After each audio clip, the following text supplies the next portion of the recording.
Sir क्या कहेंगे, अभी 2 महीने पहले भारतीय एकता पार्टी की बुनियाद अमल में आई है, जिसके प्रेसिडेंट खलील अहमद चौधरी साहब है और आप जो है तो पार्टी के अध्यक्ष है। इस मौके पे क्या कहेंगे? मौके पे यही कहना चाहूँगा कि महाराष्ट्र की जनता बदलाव चाहती है। उसका हम लोगों को एहसास हुआ तो हमने ये तय किया है कि टोटल 288 सीट पर हम कैंडिडेट उतारें और जनता को वोट डालने का मौका दें, क्योंकि दोनों ही जो गठबंधन है पहले से आपको पता है, इंडिया ब्लॉक हो या एनडीए ब्लॉक हो, दोनों से लोग परेशान हैं। अब तीसरे मोर्चे की ज़रूरत महसूस हो रही है। वो लोकसभा में भी आपने देख लिया, लोकसभा में भी पूरे देश में यही मैंडेट मिला। तो अब तीसरे मोर्चे में हम लोग काम कर रहे हैं, यानी न कि भारतीय एकता पार्टी जो है टोटल सीट लड़ा रही है। और मेरी खलील भाई से बात हुई तो कुछ और छोटी पार्टी हमारे साथ आना चाहती हैं, तो उनको भी हम कह रहे हैं कि आपका स्वागत है, आप आइए, आपको हम समझौते में सीट देंगे, आप सीट लड़िए, लेकिन टोटल सीट लड़िएगा। वजह यह है कि अगर टोटल सीट आप लड़ेंगे तो लोग विकल्प आपको मान लेंगे, और 5-10 सीट लड़ने से कोई विकल्प नहीं बनता है। जो लोग नाराज़ हैं, अगर हम उन्हें हर सीट पे कैंडिडेट नहीं देंगे तो मजबूरी में फिर उन्हीं को वोट देंगे वो, तो उससे कोई लाभ नहीं होना है। तो हमारी मेन रणनीति यही है कि खलील भाई जिम्मेदार हैं, यहाँ जिसे चाहेंगे ये टिकट बांटेंगे, फुल अथॉरिटी है। और पार्टी में जैसे होता है कि प्रदेश अध्यक्ष को रबड़ की मोहर समझा जाता है, तो वो हमारे यहाँ नहीं है। हमारे यहाँ खलील भाई महाराष्ट्र में जो चाहेंगे फुल अथॉरिटी है। सर जैसा कि आपकी पार्टी में भारतीय एकता पार्टी तो सब समाज को लेके चलने जी वाले जी, हैं, सब समाज। और आपके साथ जो पार्टी छोटी छोटी जो है तो उनके नाम बताइए जो आपके साथ आना चाहते हैं। नहीं, देखिए, अभी उनके नाम में इसलिए नहीं बता रहा कि अभी हमारा फाइनल नहीं हुआ उनसे।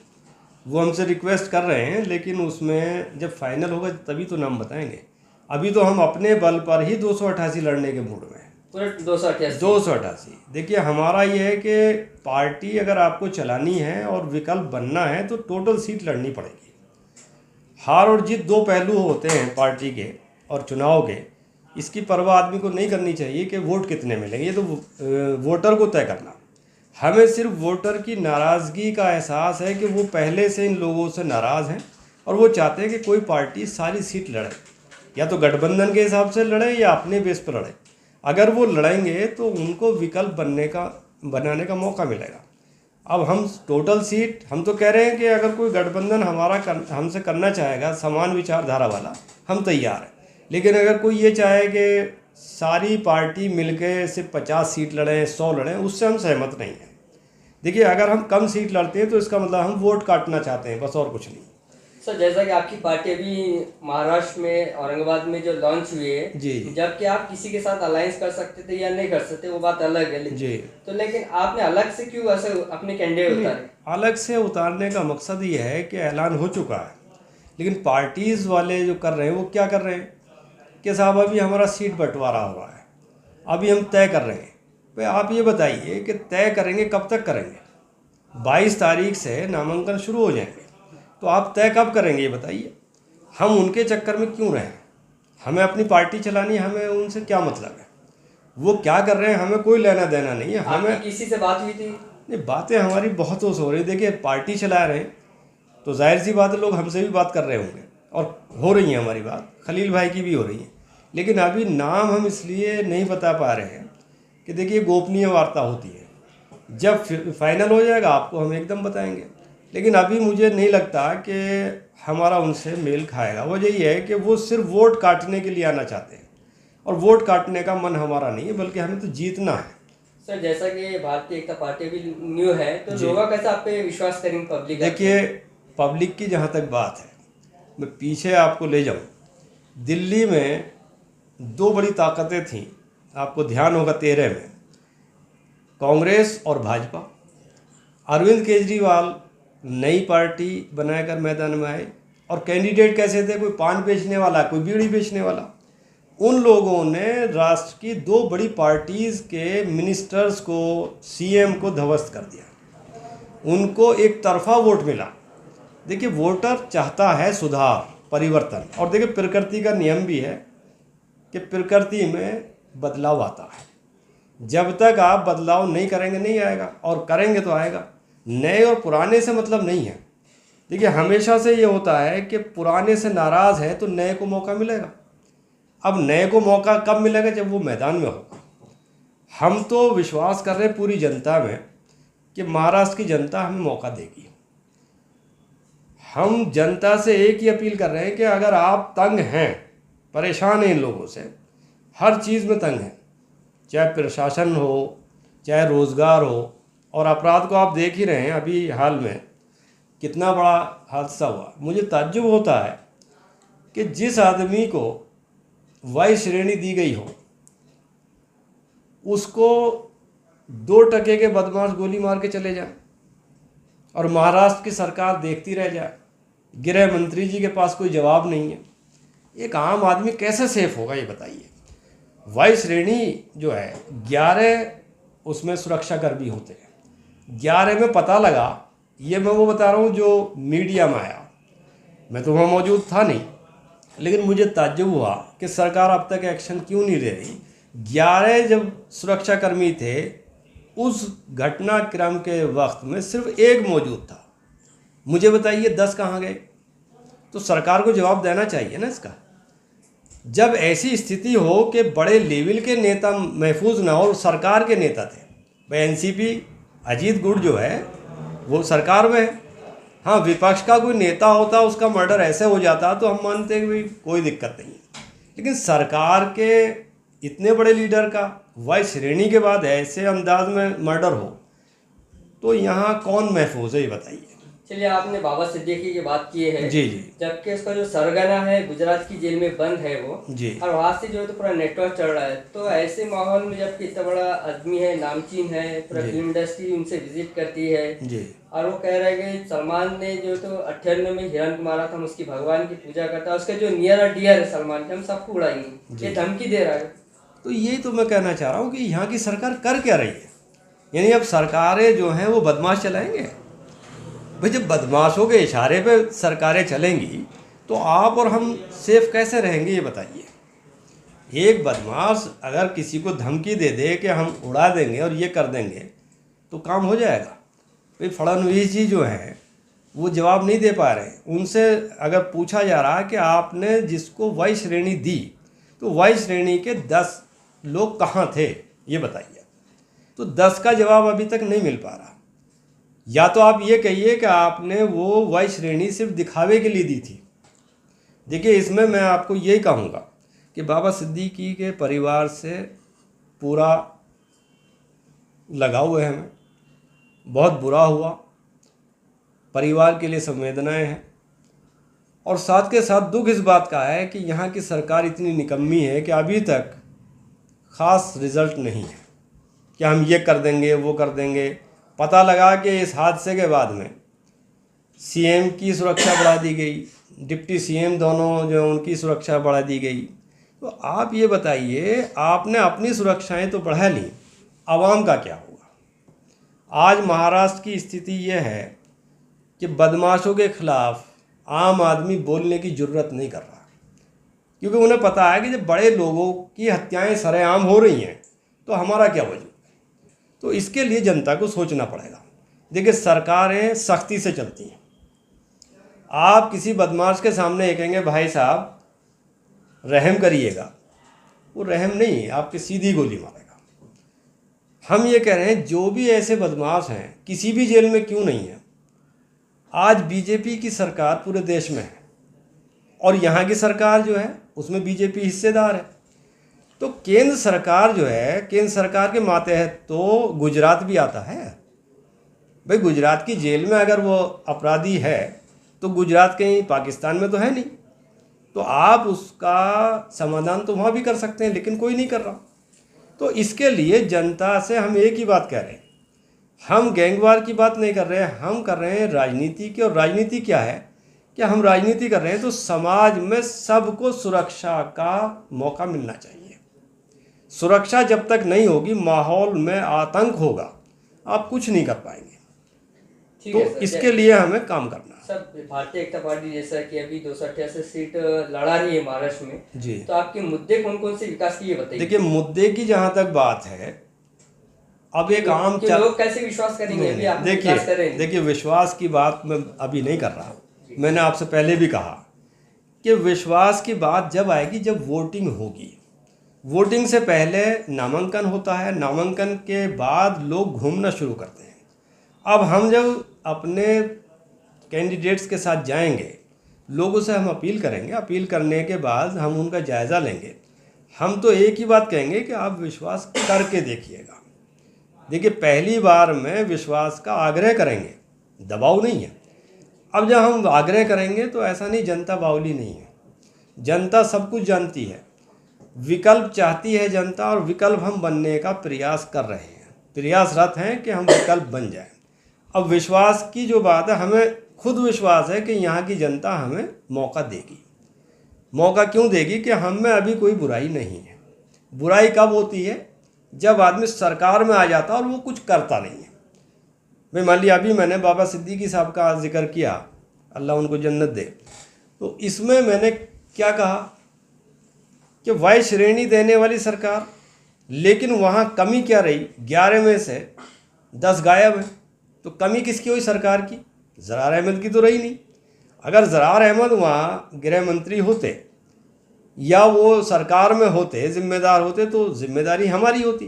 ठीक है सर, आप तो 11 में से 10 गायब थे, लेकिन अतीक अहमद को सरेआम पुलिस वालों के सामने मारा गया। देखिए अतीक अहमद का जो मामला है वो यूपी का है और यूपी का दृश्य दूसरा है। यूपी का दृश्य यह है कि योगी जी वहाँ सिर्फ ये बताना चाहते हैं कि हिंदुओं, हम ही आपके हितैषी हैं। उनको हिंदू मुस्लिम करना है, क्योंकि यहाँ यूपी में जो है, पूरे देश में हिंदुत्व का मुद्दा कहाँ से गरमाया? अयोध्या से। अयोध्या कहाँ? यूपी में। तो योगी जी हों या मोदी जी हों, मोदी जी भी यूपी से ही सांसद हैं, वाराणसी से, तो उनका उद्देश्य सिर्फ यह है कि हमें हिंदू मुस्लिम करना। अभी बहराइच में देखिए क्या तमाशा चल रहा है। तो ये यूपी की अगर आप बात करेंगे तो वहाँ यूपी में तो सही मायने में सरकार है ही नहीं। वो मैं क्यों कह रहा हूँ सरकार नहीं है? आप मुझे ईमानदारी से बताइए, आप सरकार में हैं, यानी भाजपा सरकार में हैं, और पुलिस इशारों पे काम कर रही है विपक्ष के, तो विपक्ष के इशारे पे काम क्यों हो रहे हैं यूपी में? आप बताइए मुझे। जितने भी भूमाफिया यूपी के हैं वो सारे भाजपा के नेताओं से मिलजुल के कारोबार कर रहे हैं। जितने भूमाफिया, किसी पे कोई कार्रवाई नहीं हो रही। मैं नाम अभी नहीं खोल रहा हूँ। जाने कितने नेता बसपा के, वो भी विपक्ष में, हालांकि वो अलायंस में नहीं है इंडिया ब्लॉक में, लेकिन है तो विपक्ष। विपक्ष में जितने भी नेता हैं उनकी मैं लिस्ट आपको दे सकता हूँ गोपनीय ढंग से। उनकी जांच चल रही है, लेकिन जांच में कुछ नहीं हो रहा। भाई जो अरबों खरबों रुपए की संपत्ति हड़प रहे हैं और सरकार में भी नहीं है, उनका कुछ बिगड़ नहीं रहा। चलो बहरहाल ये तो खैर सियासी बात है, लेकिन अभी आपके मुद्दे बता दीजिए और आपका नाम। अब देखिए मुद्दों की जहाँ तक बात है, हर राजनीतिक पार्टी का पहला मुद्दा, हालांकि कड़वी बात है, नेता नहीं करते हैं ये बात, मुझे करनी है। हर राजनीतिक पार्टी का मेन मुद्दा है सरकार बनाना। और सरकार बनाने के बाद में ये जो मैनिफेस्टो का जिक्र चालू हुआ है, मैंने बचपन में ये देखा कि ये चीज़ें नहीं थी। वहाँ सिर्फ ये था कि हमारी सरकार आएगी तो हम समाज सेवा के काम करेंगे। अब समाज सेवा में सरकार कोई सी भी हो, समाज सेवा के लिए हर सरकार पे योजनाएं होती हैं। बस फ़र्क क्या होता है कि कोई सरकार लागू कर देती है, कोई नहीं करती है। तो हमारा कहना ये है कि सबसे ज़्यादा हमारा ध्यान दो चीज़ों पे है। पहले तो हम रोज़गार पे ध्यान देना चाहते हैं। रोज़गार देखिए रीढ़ की हड्डी है समाज की। अगर आपको रोज़गार मिल रहा है तो आपका ईमान महफूज है, और रोज़गार नहीं है तो आप ईमान महफूज नहीं रख सकते। दूसरी बात, रोज़गार से हट के हम चलते हैं तो दूसरी बात मेन है हिंदू मुस्लिम एकता। आज पूरे देश में जो माहौल गर्मा रहा है, आप हिंदू मुस्लिम एकता कायम कर दें तो ये मसले हल हो जाएंगे। कि आप सब्ज़ी बेच रहे हैं तो आप अपना नाम लिखिएगा, आप होटल चला रहे हैं नाम लिखिएगा। ये क्या है? संविधान पर आप वार कर रहे हैं। एक गरीब आदमी बेचारा सब्ज़ी बेचने जा रहा है तो एक गुंडा आके कह रहा है सरकार का कि मिस्टर कल से अगर सब्ज़ी बेचना आए तो तुम्हारी सब्ज़ी भी लूट लेंगे और तुम्हें गोली मार देंगे। मॉब लिंचिंग करा देंगे। ये कोई बात हो गई? तो ये हिंदू मुस्लिम का मुद्दा जो हमारी पार्टी का मेन मुद्दा है रोज़गार के बाद।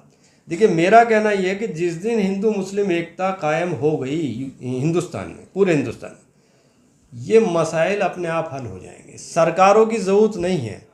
कोई एक महकमा आप मुझे ये बताइए, प्राइवेट हो या सरकार का हो, जो अकेले मुसलमान कर सकता हो, अकेले हिंदू कर सकता हो। तो ये हमें करना है।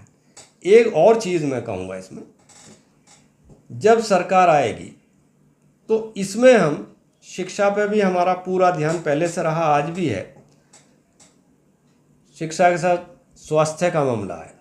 ये मैंने 2 बताए हैं, लेकिन ये साइड में जो मैं कह रहा हूँ शिक्षा और स्वास्थ्य हर सरकार करती है, लेकिन जो होना चाहिए वो नहीं हो रहा।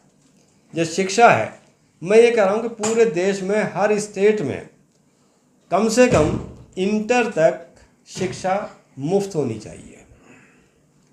और उसके बाद भी जो ये प्राइवेट का मामला चल रहा है कि निजीकरण जो है, इस पर अंकुश लगे। गरीब बच्चा नहीं पढ़ पा रहा है। ऐसे ही स्वास्थ्य की बात है, जब सरकारी अस्पतालों में देखभाल नहीं हो रही है, जो अच्छी दवाइयाँ, महंगी दवाइयाँ आती हैं, वो तो डॉक्टर जो सरकारी हैं वो बेच लेते हैं, स्टाफ बेच लेता। गरीब को पर्चा लिख के दे दिया जाता, आप जाके बराबर स्टोर से ले लीजिएगा। अगर वो इस लायक होता तो सरकारी अस्पताल में क्यों आता? निजी अस्पतालों में लूट मच रही है।